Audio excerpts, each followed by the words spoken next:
অবৈধ অনুপ্রবেশ ও মানব পাচার চক্রের করিডোর হিসেবে উঠে আসে বারবার ত্রিপুরার নাম। এবারও সেক্ষেত্রে বাদ যায়নি বাংলাদেশ এবং ভারত। এই যে সীমান্তবর্তী রাজ্য বাংলাদেশ ভারত সীমান্তবর্তী রাজ্যকে ব্যবহার করে বাংলাদেশি নাগরিকদের ভারতে পাচারের চাঞ্চল্যকর অভিযোগ এবার সামনে এসেছে ফের একবার। আগরতলা রেল স্টেশন থেকে বাংলাদেশি নাগরিকের সঙ্গে পশ্চিমবঙ্গের এক মহিলা মানব পাচারকারী দালালকে আটক করেছে আগরতলা জিআরপি থানার পুলিশ। ইতিমধ্যেই সামনে এসেছে আরো একবার সেই ছবি, যেখানে আগরতলা রেল স্টেশন থেকে বাংলাদেশি নাগরিক সহ আটক দালাল। অবৈধ অনুপ্রবেশের করিডোর ত্রিপুরা, বারংবার ভারত বাংলা সীমান্তকে কাজে লাগিয়ে অবৈধ অনুপ্রবেশ চলছে ত্রিপুরা থেকে। আর এবার সেই ঘটনা এসেছে আরো একবার সামনে।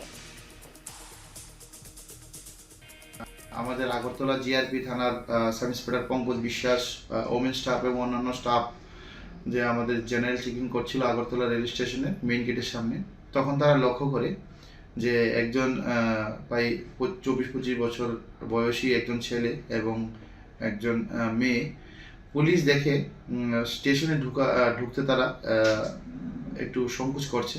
ইহা দেখে আমাদের স্টাফরা তাদেরকে আটক করে জিজ্ঞাসাবাদ করলে জানা যায় ছেলেটির নাম আমির হোসেন। সে একজন বাংলাদেশি নাগরিক। তার বাড়ি বাংলাদেশের সাতক্ষীরা জেলায়। এবং যে মহিলা ছিল তার নাম ছিল সুলতানা বিবি এবং সে ওয়েস্ট বেঙ্গল, মানে ইন্ডিয়ার ওয়েস্ট বেঙ্গলের পূর্ব মেদিনীপুর জেলায় তার বাড়ি। ওই মহিলা ওই ছেলেকে কোনোরকমভাবে কোনো বর্ডার ক্রস করে নিয়ে এসেছে এবং বর্তমানে ওকে নিয়ে এসে ওয়েস্ট বেঙ্গল পাড়ি দেওয়ার উদ্দেশ্যে আগরতলা রেল স্টেশনে এসেছে। সঙ্গে সঙ্গে আমাদের স্টাফ ওদেরকে আটক করে আনি। বক্তব্য আপনারা শুনলেন। বাংলাদেশি নাগরিক ইতিমধ্যে সন্দেহ বশতই তাকে প্রাথমিকভাবে জিজ্ঞাসাবাদ এবং তারপরেই উঠে আসে আসল তথ্য।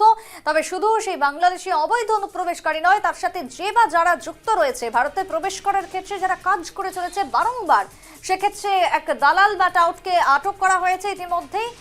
তবে দিনের পর দিন ত্রিপুরার সীমান্ত দিয়ে এই অনুপ্রবেশের ঘটনায় ভারতের নিরাপত্তা প্রশ্নের দিকে ঠেলে দিচ্ছে।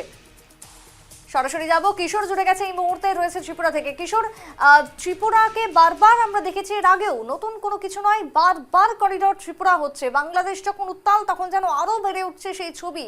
কতটা নিরাপত্তার দিকে সংশয় ঠেলে দিচ্ছে এই ঘটনা? একেবারেই দেখো, যে বাংলাদেশের হাসিনা সরকারের পট পরিবর্তনের পর কিন্তু তা তীব্র আকার ধারণ করেছে, বিশেষ করে যে মানব পাচার, অবৈধ অনুপ্রবেশ ঘটছে এবং ত্রিপুরাকেই তারা কিন্তু উর্বর ভূমি হিসেবে বেছে নিয়েছে। যেমন আজকের যে ঘটনাটি প্রকাশ্যে এসেছে তা কিন্তু মানে চক্ষু চরকবাদ করে দেওয়ার মতো ঘটনা। কেননা পশ্চিমবঙ্গের পূর্ব মেদিনীপুরের যিনি ভারতীয় দালাল, এক মহিলা, তিনি কিন্তু ত্রিপুরাকেই বেছে নিয়েছেন এবং ত্রিপুরার সিপাহীজলা সীমান্ত দিয়েই এক ভারতীয় যুবককে ত্রিপুরা প্রবেশ করিয়ে তারপর তাকে ট্রেনে করে পশ্চিমবঙ্গ নিয়ে যাওয়ার ছক ছিল। সেই সাতক্ষীরা এলাকার, বাংলাদেশের সাতক্ষীরা এলাকার যুবক আমির হোসেন, তাকে ভারতে ত্রিপুরাতে প্রবেশ করান সেই মহিলা। এবং সেখানে আগরতলা রেল স্টেশনে আসার পর জিআরপি থানার পুলিশের সন্দেহ হওয়ার পর তাদেরকে জিজ্ঞাসাবাদ করলে তারা কিন্তু পুলিশের জিজ্ঞাসাবাদে তারা এক প্রকার স্বীকার করে এবং তারা জানিয়েছে যে তার উদ্দেশ্য ছিল তারা ত্রিপুরা থেকে পশ্চিমবঙ্গে যাওয়ার। তো গোটা বিষয় নিয়ে ত্রিপুরার যে তাদেরকে একটা যে করিডোর হিসাবে পরিণত হয়েছে অবৈধ অনুপ্রবেশ, তা কিন্তু আবার প্রকাশ্যে এসেছে। স্বাভাবিকভাবে যেমন সীমান্ত নিরাপত্তা নিয়ে যেমন প্রশ্ন উঠছে, স্বাভাবিকভাবে দাবি উঠছে যাতে করে সীমান্ত নিরাপত্তা সহ গোয়েন্দার তৎপরতা আরো জোরদার করার দাবি উঠেছে। কিন্তু যে দিন দিন যে ত্রিপুরাকে করিডোর করে ভারতবর্ষের বিভিন্ন প্রান্তে এভাবে বাংলাদেশি ছড়িয়ে ছিটিয়ে যাচ্ছে আর যা ধরপাকড় হচ্ছে তা কিন্তু সিন্ধুতে বিন্দু মাত্র, তা কিন্তু আবারও কিন্তু প্রকাশ্যে আসতে শুরু করেছে। এবং আমরা দেখেছি অনেক ক্ষেত্রে রেল পুলিশ বলো বা ত্রিপুরা পুলিশের হাতে কিন্তু হচ্ছে।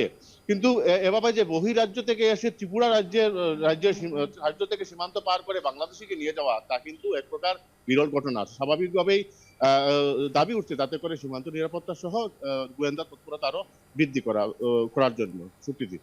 বেশ কিশোর, ধন্যবাদ তোমায়। অর্থাৎ অবৈধ অনুপ্রবেশ এবং বারবার এই ধরনের অনুপ্রবেশের ঘটনায় সীমান্তকে নিরাপত্তা করার দাবি উঠে আসছে বারবার। তবে এবার দেখার যে আদৌ এই অনুপ্রবেশের ঘটনা কমে কিনা এবং তা কমলেও কতটা মাত্রায় সেটা কমে, সেটাই এখন দেখার।